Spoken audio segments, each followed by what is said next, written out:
오늘은 엄청나게 잘 나갔던 소련이 갑자기 해체되었던 놀랍고도 허무한 원인과 과정에 대해서 말씀드리겠습니다. 이야기의 시작은 1853년부터 1856년에 걸쳐 진행되었던 크림전쟁부터입니다. 이 전쟁에서 50만에 가까운 사상자를 내면서 처참하게 패배한 러시아는 근대화의 필요성을 절감하게 되었고, 알렉산드르 2세 황제는 산업화에 필요한 노동력을 확보하기 위해서 1861년 농노 해방령을 선포하였습니다. 미국 대통령 링컨의 노예 해방으로 야기된 남북전쟁이 떠오르기도 하네요.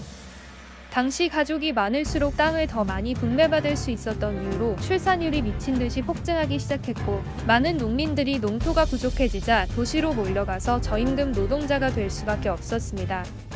이런 상황에 러시아는 공업화에 필요한 자금 확보를 위하여 수출 장려 정책을 드라이브했고, 수출할 공산품이 부족하자 국민들이 먹어야 할 농산물까지 수출하면서 물가가 폭등하게 되었습니다. 당연히 러시아 민중들의 불만이 공산주의 이념과 합쳐져 강렬한 화학 반응을 일으키기 시작했습니다. 여기서는 비슷한 시기 아일랜드의 대기근으로 사람들이 먹을 식량이 부족했는데도 영국으로 가져가서 100만 명이 아사했던 일이 떠오릅니다. 그러던 와중 1905년 1월 30만 명의 노동자들이 아주 평화롭게 니콜라이 2세에게 급료를 올려달라는 청원을 하려고 상트페테르부르크의 겨울궁전으로 행진을 하기 시작했습니다.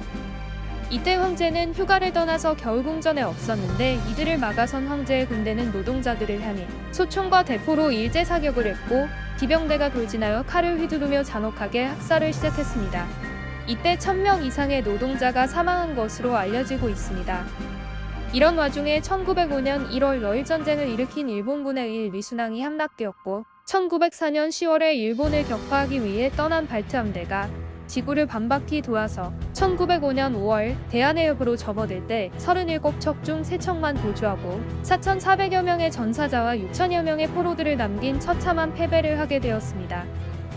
1905년 6월에는 러시아 최신의 함정 포템킨 함에서 선상 반란이 일어났고, 다른 함정들도 반란에 합류하여 푸케온안의 항구도시 오데사를 손아래 두기도 합니다.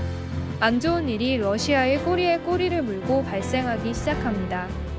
같은 해 발생한 피해 일요일 사건으로 노동자들의 파업이 가을까지 러시아 전국 66개 도시에 40만 명 규모로 확산되어 러시아의 경제는 나락으로 떨어지게 됩니다. 그해 여름까지 농민들은 전 러시아의 5분의 1을 장악했고, 가을에는 전국의 절반을 점령했습니다. 이에 놀란 니콜라이 2세가 1905년 10월 선언을 하면서 국회를 개설하고 헌법을 제정하고 투표권을 확대했습니다. 이러던 와중에 1914년 7월 사라예보의 관총 소리로 1차 세계대전이 발발하게 되었고, 러시아는 독일과의 전쟁에 돌입하게 되었습니다. 1916년 말까지 900만의 병력을 투입했는데 무려 500만 명의 사상자가 생겼던 겁니다.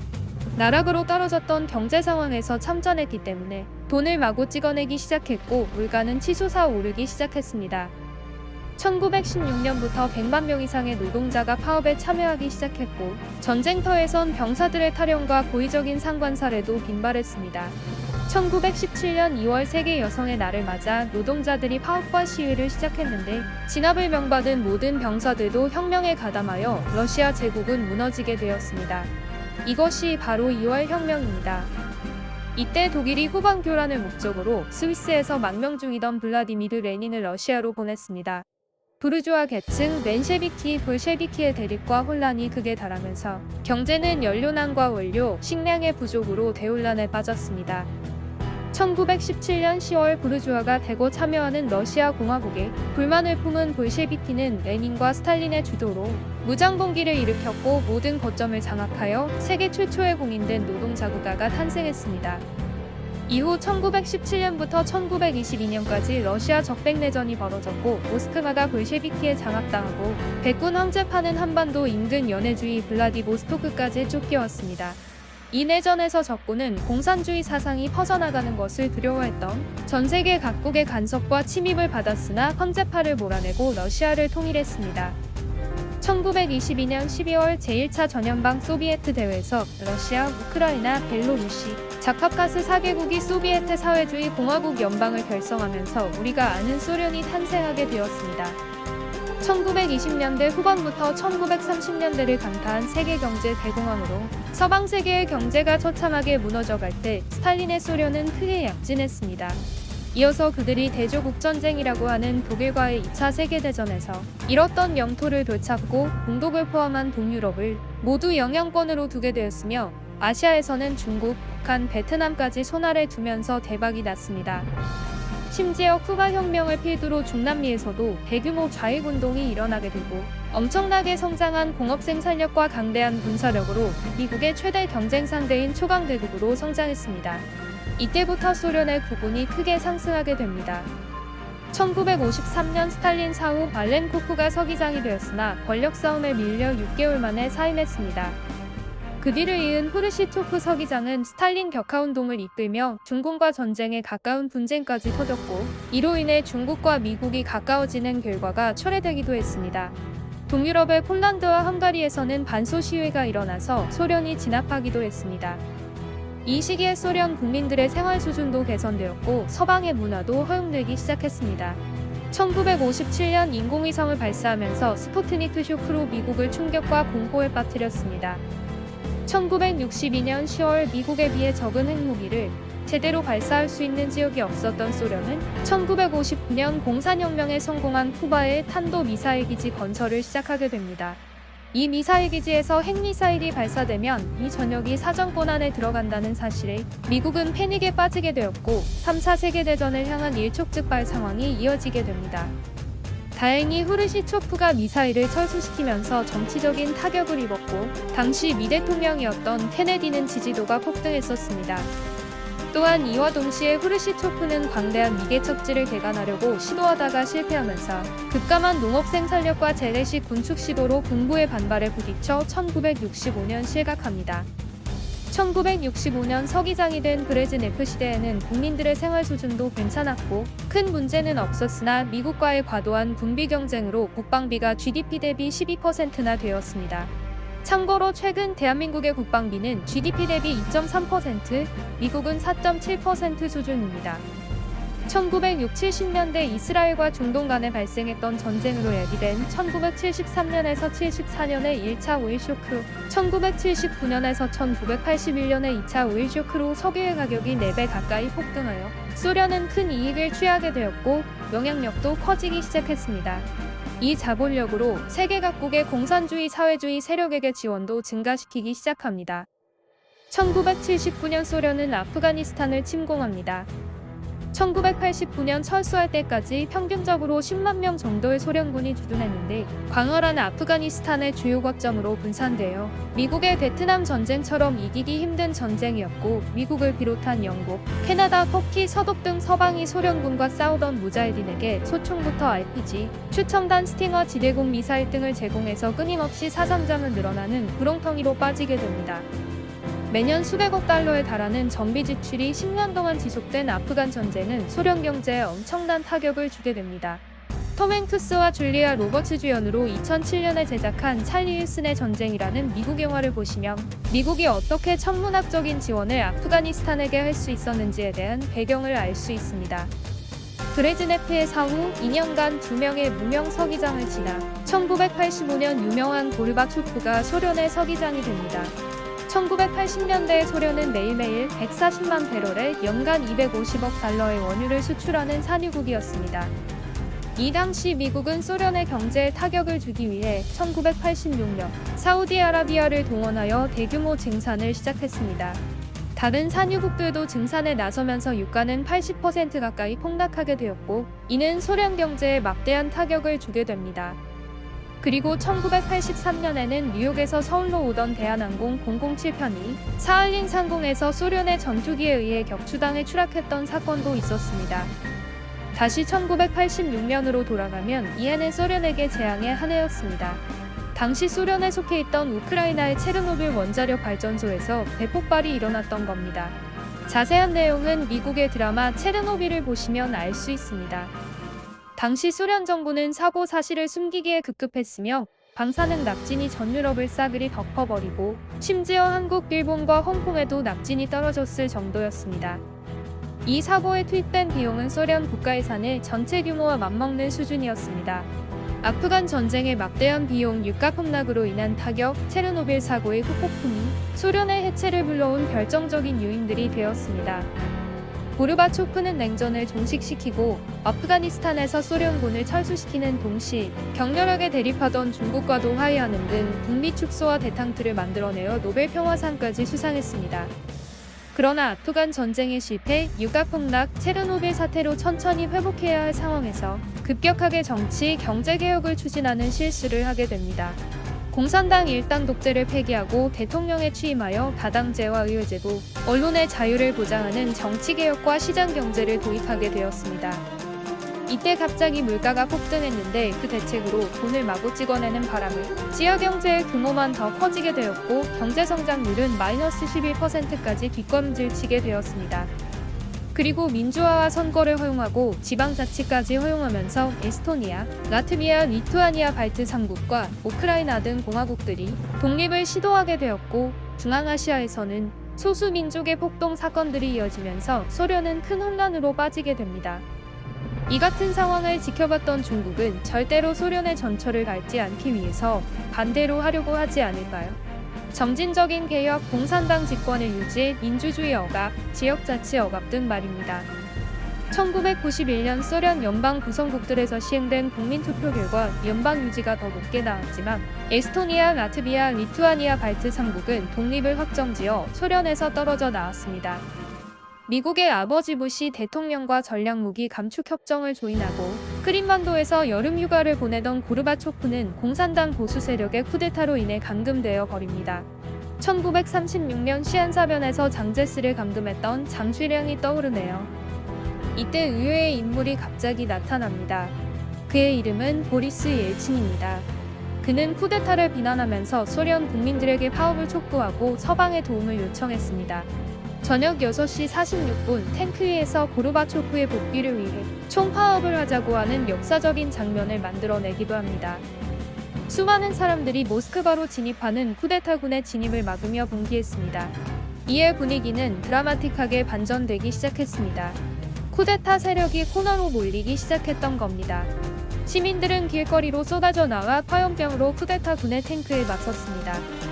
전 세계와 일부 KGB 외교관, 국민들, 우크라이나, 카자흐스탄, 발트 3국도 쿠데타 세력을 공격하기 시작했습니다. 이에 쿠데타 세력은 국회의사당 진입을 시도했는데 시민들의 화염병 공격에 장갑차가 불타오르기도 했습니다. 불공국 형님들 대단하네요. 시위인파는 100만에 다다랐고 고르바초프는 50시간 만에 연금에서 해방되어 모스크바로 돌아오게 되었습니다. 권력을 되찾은 소련 연방의 대통령이었던 고르바초프와 러시아 공화국의 대통령이었던 옐친은 즉각 공산당에 대한 대숙청에 들어갔습니다. 이 사건으로 옐친의 정치적인 입지는 크게 올라갔습니다. 최고의 수혜자가 된 것이었습니다. 미국 대통령 고르바초프와 캘리포니아 주지사 옐친으로 비교하면 쉽게 이해가 가능할까요? 하여튼 고르바초프는 정치적인 영향력이 급감하여 소련 연방을 더 이상 유지할 수 없는 상황으로 몰리게 됩니다. 소련의 내각은 빠르게 옐친의 사람들로 채워졌습니다.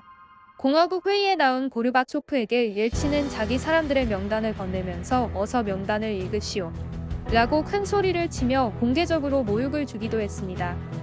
그리고 8월 25일 고르바초프 대통령은 텔레비전을 통해 공산당 서기장 사임을 선언했고 공산당 중앙위원회를 해체했습니다. 군과 국가기관 내부에서 공산당 활동이 금지됐으며 공산당 자산도 모두 압류되었고 발트 3국과 몰도바의 독립도 승인되었습니다. 소련은 이때 사실상 해체되었습니다. 이에 시민들은 길거리로 쏟아져 나와 대대적으로 환영했습니다. 지금에서야 보면 이게 과연 환영할 만한 일이었을까요? 이 소식을 들은 우크라이나도 독립을 선포했고 아르메니아와 조지아, 벨로루시 공화국도 독립대열에 참여했습니다. 소련의 붕괴는 고르바초프의 무리한 개혁에서 나비 효과 같이 시작되었지만 쿠데타를 시도했던 공산주의 보수파에 의해 엄청나게 가속화되었습니다. 옐친이 집권하고 시행한 급진적인 개혁 정책으로 인해 러시아에는 엄청난 경제적, 사회적 혼란이 야기되었습니다. 그로 인해 자유를 꿈꾸며 쿠데타군을 진압하는 데 도운 시민들은 되려 자본주의의 풍요는커녕 빈민층으로 전락하게 되었죠. 소련 시절을 그리워하게 되었던 겁니다. 이 같은 심리를 잘 활용한 사람이 바로 지금의 푸틴 대통령입니다. 1993년 재신임에 성공한 옐친은 대통령에게 의회 해산권을 부여하고 기존 소련 체제의 잔재였던 인민대표회의와 최고회의를 폐지하고 상하원을 신설하는 개헌을 시도합니다. 이에 다수당인 러시아 연방공산당 등이 9월 23일 러시아 국회의사당을 점거하고 옐친을 탄핵하자 분노한 옐친은 10월 4일 모스크바로 유곤 병력을 소집했고 T-80 전차로 국회의사당을 포격해버렸습니다. 역사의 아이러니입니다. 자신이 공산당 보수세력 쿠데타군의 탱크 위에서 고르바초프의 복귀를 위해 총파업을 하자는 역사적인 장면을 만들어냈던 사람이 국회의사당을 포격하다니 당시 뉴스화면에서 이 같은 장면을 보고 혼란스러웠던 기억이 떠오릅니다. 1994년, 95년에는 독립을 시도하던 체첸 공화국을 상대로 준비되지 않았던 전쟁을 일으켰고 무리하게 그로즈니로 진입하다가 전직 소련군 출신들에게 훈련받았던 체첸 반군들에 의해 시가전에서 최소 6천여 명의 전사자를 남기고 체첸을 정복하는 데는 실패했습니다. 1996년에 굴욕적으로 패배를 시인하고 국가나 다름없는 자치권을 주게 됩니다. 이는 러시아 국민들에게 엄청난 굴욕감과 충격을 선사했습니다. 소련은 20세기 들어서 독소전을 제외하면 제대로 이긴 전쟁이 별로 없네요. 옐친은 알코올 중독으로도 유명했습니다. 1994년 8월 독일을 방문했을 때도 공식 행사 때 술에 취해 있었고 행사 중에 지나가다가 갑자기 독일 경찰학대 지휘자의 지휘봉을 빼앗더니 본인이 직접 지휘했죠. 지휘봉을 빼앗긴 경찰학대의 지휘자는 어이없다는 표정으로 웃고 있었습니다. 이후 독일 어린이 합창단이 러시아 민요를 부르자 갑자기 나오더니 앞에 있던 마이크를 뽑아들고 술에 취한 목소리로 따라 불렀습니다. 이 장면은 독일 전역에 생중계되었고 각국의 해외 토픽이 되었죠. 1996년 옐친은 대통령 선거에서 이기기 위하여 자신에게 선거 자금을 대주는 재벌들에게 러시아의 주요 자산 통제권을 나눠주겠다는 황당한 약속을 했습니다. 이 때문에 러시아에서 재산이 수조에서 수십조 원에 이르는 어마어마한 갑부들이 나오기 시작한 것입니다. 석유와 천연가스, 철강 등 국가기관 사업을 넘겨줬던 겁니다. 1999년 체첸 반군의 모스크바 테러를 시작으로 한 연이은 테러로 수백 명의 러시아 국민들이 사망했고 이는 러시아 전체를 분노하게 만들어 러시아 정부가 체첸으로 군대를 파견하게 만들었습니다. 1차 체첸전과는 달리 철저하게 훈련되고 준비된 상태였습니다. 주도 면밀하고 압도적인 총공세의 체첸군은 속수무책으로 패주를 거듭했습니다. 2차 체첸 분쟁 당시 러시아는 1990년에 전후 최초로 마이너스 성장을 찍은 이래로 경제가 좋았던 적이 없었고 1998년에는 모라토리엄을 선언하는 등 전국은 혼미의 연속이었으며 아예 2000년 대선에서 공산당이 집권할 것이라는 예상까지 나왔을 정도였습니다. 또한 1차 체첸 분쟁 당시 러시아군이 자국 내 분리 독립 세력도 통제를 못한다는 것을 보여주며 러시아의 국가적인 위상마저 만신창이가 되었습니다. 그러나 지지율이 바닥을 찍던 옐친은 탄핵 위기를 가까스로 넘긴 뒤에 푸틴을 총리로 임명했는데 그 이전까지 러시아 대중들에게 무명의 인물이었던 KGB 출신 푸틴은 체첸 반군을 강하게 찍어내리며 러시아인들에게 오래간만에 사이다를 안겨주었죠. 이를 통해 대권주자로서 지지율을 올렸으며 1999년 선거에서 당초 예상을 완전히 뒤엎고 러시아의 대통령이 되는 데 성공해서 지금까지 20년이 넘게 집권 중입니다. 제2차 체첸 전쟁은 푸틴을 대통령직으로 올려놓는데 크게 공헌하였습니다. 푸틴은 20여 년간 독재자로 러시아의 민주주의를 완벽하게 박살내버렸습니다. 푸틴은 러시아 헌법을 자유자재로 농락하면서 현 정부에게 문제를 제기하거나 비판하거나 기타 헐뜯는 일은 꿈도 못 꾸게 하며 실제로 언론인들이 홍차로 살해되거나 실종되는 사건마저 벌어지는 까닭에 푸틴은 민주주의를 압살했다고 비판받고 있습니다. 그런데도 러시아인들의 푸틴에 대한 지지는 확고한 편이었습니다. 푸틴의 지지 기반은 주로 국가주의자와 민족주의자들에 근거하고 있습니다. 러시아인들은 소련 붕괴 이후 초강대국의 지위를 잃었다는 상실감과 냉전에서 졌다는 패배감이 국가적 컴플렉스였는데 푸틴의 카리스마를 앞세운 권위주의적 행보와 호전적인 대외 정책을 국민들이 좋아하는 거죠. KGB 시절의 능력을 발휘하고 있는 것 같습니다. 최근 푸틴의 최대 정적인 나발리 전 러시아 진보당 대표가 푸틴에 대한 사생활 의혹을 폭로했는데 굉장히 충격적입니다. 루이자라는 이름에 숨겨진 딸의 호화로운 사생활과 러시아 남부 흑해연안에 위치한 1조 5천억 상당의 초호화 주택으로 인해 현재 러시아에서는 모스크바에서만 수만 명의 시위가 발생하고 있고 수천 명이 연행되고 있습니다. 역사적으로 보면 러시아 민중들의 봉기로 국가의 진로가 변한 사례가 많은데 올해 70세에 접어든 노년의 푸틴이 어떻게 이 같은 위기를 극복할지 어떤 식으로 진행될지 기추가 주목되고 있습니다. 오늘은 엄청나게 잘 나갔던 소련이 갑자기 해체되었던 놀랍고도 허무한 원인과 과정에 대해서 사건 이후로 100여 년의 기간을 같이 알아봤습니다. 내용이 유익하셨으면 구독과 전체 알림 설정, 좋아요 부탁드립니다. 감사합니다.